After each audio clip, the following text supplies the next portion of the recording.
এই আমরা ভুটানে এন্ট্রি নিলাম। এখানে সব ভুটানের গাড়ি দাঁড়িয়ে আছে। ফার্স্ট টাইম লাইফে গাড়ি নিয়ে পারমিশন নিয়ে এই ভুটানে প্রবেশ করলাম। একটা হচ্ছে সামচিং, এখানেই একটা ভুটানের সিটি আছে এদিকের দিকে। আর আমরা ব্যাটালিয়নকে জিজ্ঞাসা করলাম যে থিম্পু যাব, তো বললো থিম্পু অনেকটা এক রাত কেটে যাবে। তো আজকের মধ্যে আমাদের আধার কার্ড নিয়ে প্রবলেম হচ্ছিল। কেউ আধার কার্ড কখনো প্রিন্ট করে এখানে নিয়ে আসবে না, ওটা ওরা অ্যালাউ করছে না। ওই প্রিন্ট যেটা অরিজিনাল প্রথমে পোস্ট অফিস থেকে এসেছিলো সেটাই হলে তবে এন্ট্রি দেবে, না হলে ভোটার কার্ড নিয়ে আসবেন। ভোটার কার্ডে হলে ওরা এন্ট্রি দিয়ে দেবে। অরিজিনাল সমস্ত ডকুমেন্টস লাগবে। গাড়ির তো কিছু ডকুমেন্টস দিল না, আমার লাইসেন্স দেখলো, লাইসেন্সও অরিজিনাল চাইছিল। তো ওরা আমাকে বুঝিয়ে বললো, প্রথমে রাগ করছিল।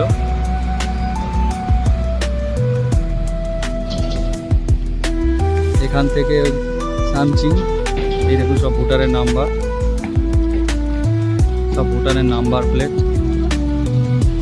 এই ওদিকে ভুটানের পাহাড়। তো আমরা ঘুরে আজকেই বেরিয়ে চলে আসতে বললো। দেখা যাক, যদি নাইট স্টে করতে পারি না হলে চলে যাব।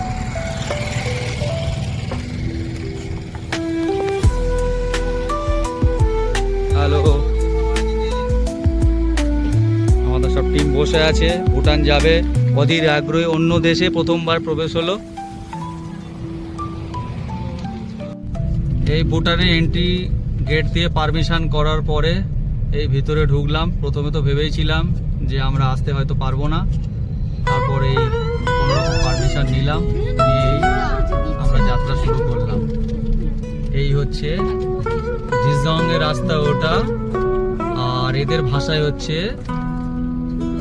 আইসলিং।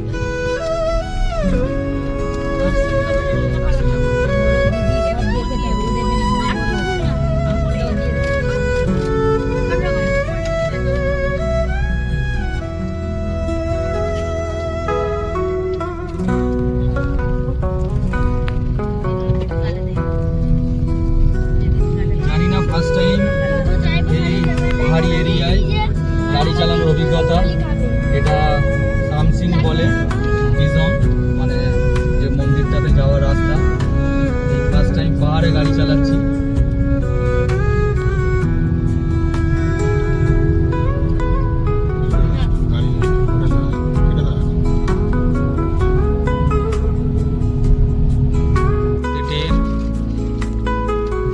এরিয়া মানে এখানে কিছু হিন্দু টেম্পল আছে আর কিছু ফেমাস জায়গা আছে। ওরা বললো আপনারা গাড়ি নিয়ে গেলে পাবো না। তো আমরা এই উপরে জাস্ট অনেকটাই উপরে দেখতে দেখতে আমরা সমতল ভূমি থেকে পুরোটাই বলতে উপরে এই জাস্ট উপরে থেকে উঠছি। আর এখানে যেখানে সেখানে পার্কিং করা যাবে না। ভুটানে একটু রুলস অন্যরকম, মানে আপনাকে সঠিক জায়গায় পার্কিং না করলে পুলিশ ফাইন করে দেবে। তো আমরা একটু ভুটানটা ঘুরে এক্সপ্লোর করে চলে যাবো।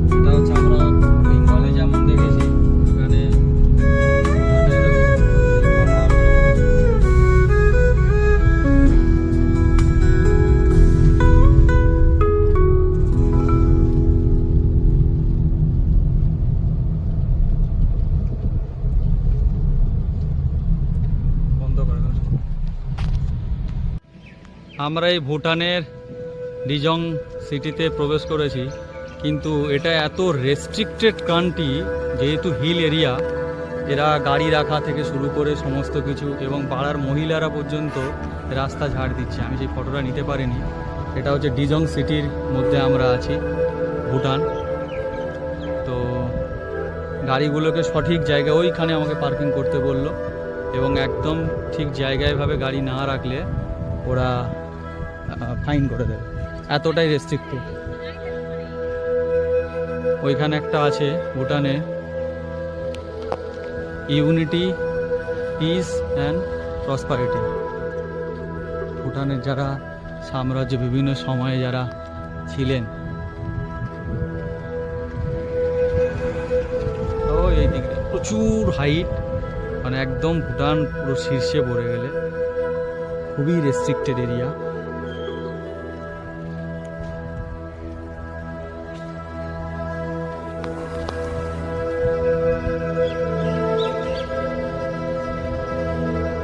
এটা একটা বৌদ্ধ মূর্তি, এটা বেঙ্গল থেকে দেখা যায়। গাড়িগুলো নামছে, আমরা গাড়ি নিয়ে উঠতে গেছিলাম, আমি যখন ভয় পেয়ে গেছিলাম, মানে এত উঁচু, খুব ভালো হাত না হলে